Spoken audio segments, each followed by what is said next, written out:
ኢትዮጵያ መልካም ምድሮቿን አረንጓዴ በማላበስ አንድም አረንጓዴ ኢኮኖሚ መገንባት በሌላ መልኩ ደግሞ ዓለም አቀፍ ፈተና የሆነውን የአየር ንብረት ለውጥ ችግርን ለመከላከል ከቃል የዘለለ በተግባርም የተገለጠ ስራን እየሰራች ነው። ባለፉት 6 ዓመታት የተፈጥሮ ሀብትን ከኢኮኖሚያዊ ተጠቃሚነት ጋር በማቀናጀት የሰራችው ስራም ዓለም አቀፍ እውቅናን የችራት በርካቶችንም ያስደመመ ተግባር ነው። አዲስ አበባም ባለፉት ዓመታት በሰራቻቸው ስራዎች ገጽታዋን ማራኪ አየር ንብረቷንም ተስማሚ ለማድረግ ሰርታለች። በዚህም ተጨባጭ ለውጦች ተመዝግበዋል።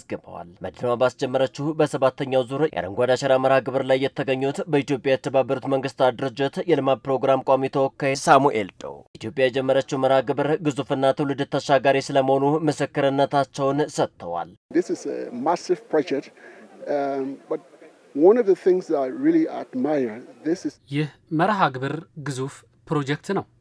መርሃ ግብሩ አንድ ጉልህ መልእክት ያለው ሆኖ ነው የማየው።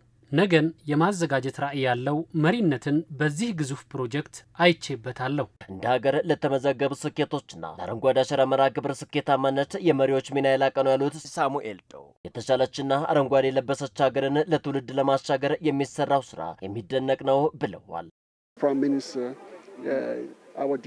ጠቅላይ ሚኒስትር አብይ አህመድና ከንቲባ ወይዘሮ አዳነች አበቤ ይህንን እያደረጉ ነው። በኢትዮጵያ የነገ ልጆችና የልጅ ልጆች አረንጓዴ ምቹ ሀገር ንጹህ አየር እንዲያጣጥሙ ምቹ ሀገር እየተዘጋጀላቸው መሆኑን አይቻለሁ። ኢትዮጵያ ተከታታይና በብዙ ቢሊዮን የሚቆጠሩ ችግኞች መትከሏ ከአህጉሩ መሪ አድርጋታል ያሉት የተባበሩት መንግስታት ድርጅት የልማት ፕሮግራም ቋሚ ተወካይ ሳሙኤል ዶ የሀገሪቱ ተግባር ለሌሎች ሀገራትም ተሞክሮና ልምድ የሚቀመርበት ነው ብለዋል። The results that are coming, more than 40 billion trees have been planted in Iraq. የትኛውም ሀገር በ6 ዓመታት ውስጥ ይህንን ያክል ችግኝ አልተከለም። ኢትዮጵያ መሪም ቀዳሚም ሆናለች። Ethiopia is leading the way. የኢትዮጵያ ሁለንተናዊ እንቅስቃሴ ከዓለም የልማት ግቦች ጋር የተጣጣመና ህዝብን ያሳተፈ ነው ያሉት ሳሙኤል ዶ የተጠናክሮ ሊቀጥል ይገባልም ባይ ናቸው። And this is also really a demonstration, a commitment to the sustainable development goals. የአረንጓዴ አሻራ መርሃ ግብሩ የዘላቂ ልማት ግቦችን ለማሳካት አቅም የሚሰጥ ስራ ነው። ዓለም እንደ ኢትዮጵያ ሁሉ ለተፈጥሮ ሀብት ጥበቃና ትኩረት ቢሰጥ በንቃት ቢዘምትና በጋራ ቢተባበር የተሻለች ምቹ ምድር መፍጠር ያስችለናል።